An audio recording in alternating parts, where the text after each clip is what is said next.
Life has a strange way of connecting broken pieces, sometimes weaving them together into something more beautiful than they were before.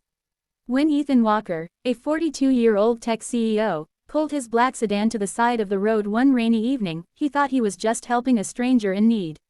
What he didn't know was that this one act of kindness would unravel secrets from his past, stir up old wounds, and challenge everything he believed about forgiveness, family, and love.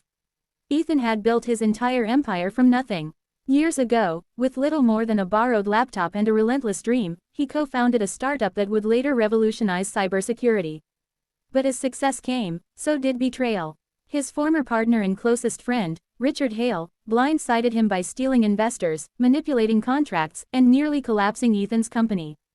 The betrayal cost him millions and years of rebuilding. More than the money, it cost him trust.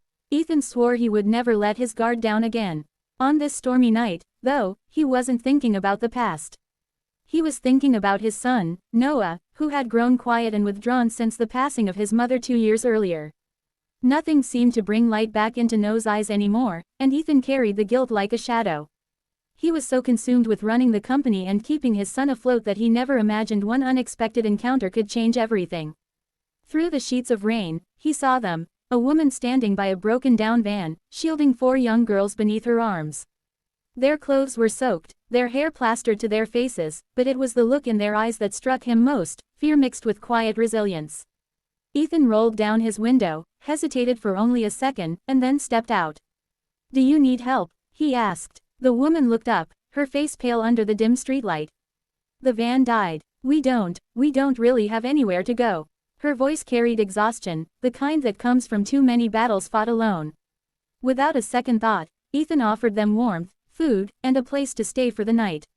He told himself it was temporary, just a gesture of human decency. But when the girls curled up on the couches of his modern yet lonely house, when laughter echoed faintly through halls that had long been silent, Ethan felt something he hadn't in years: life. Over the days that followed, Noah bonded with the girls, especially the youngest, who insisted on sharing her crayons with him. For the first time since his mother's death, Noah laughed. It was small, fleeting, but Ethan noticed. He began to see how much healing could come from companionship, from the simple presence of others who carried their own scars. But then came the revelation, like a slow-burning fuse reaching its explosion. The woman's name was Claire. At first, Ethan only knew fragments. She had left a painful marriage, she had been struggling to keep her daughters safe, and she wanted nothing more than to give them a chance at a better life.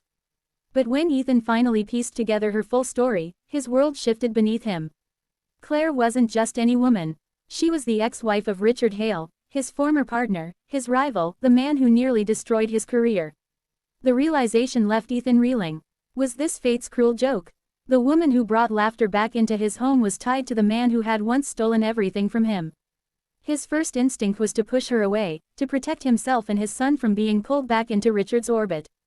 But when he looked at Claire's daughters, when he saw the way they held onto each other, he knew this was not about business.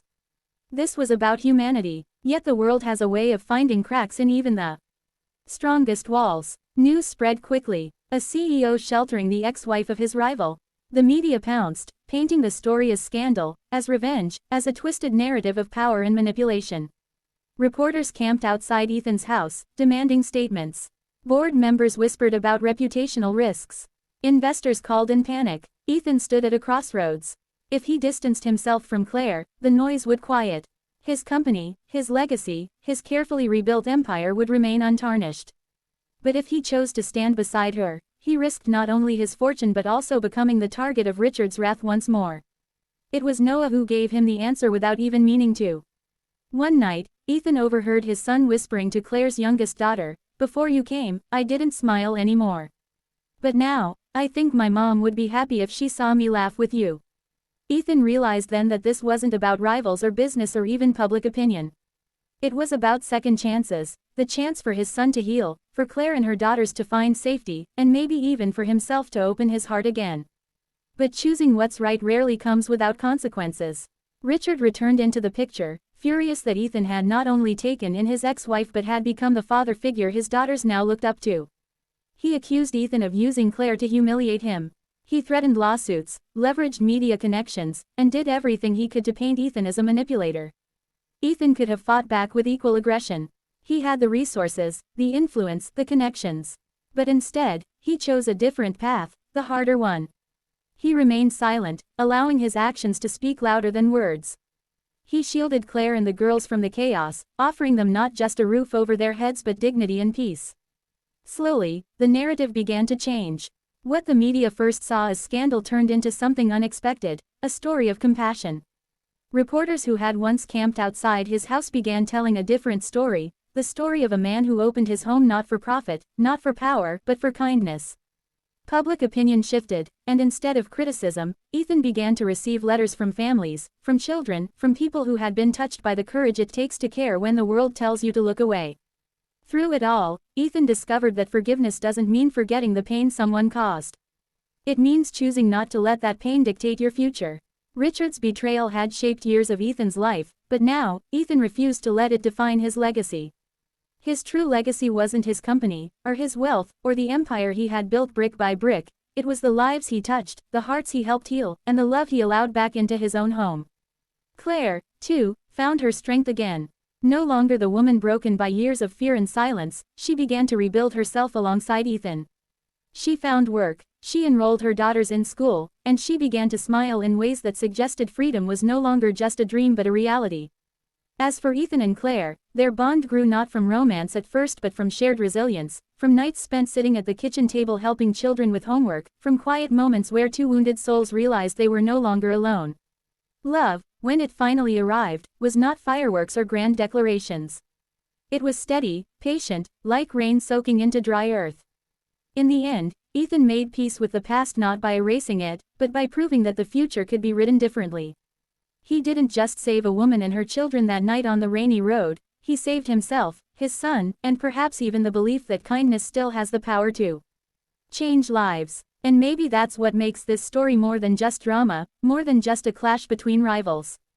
It's a reminder that the choices we make in the quiet moments, the choice to stop, to help, to love despite the risk, are the choices that shape who we truly are. So when the world asks what matters more, your pride, your wealth, your legacy, or the simple act of doing what's right, Ethan's answer will always remain the same: kindness, no matter the cost. Because sometimes, the family you choose out of compassion becomes the greatest victory of all.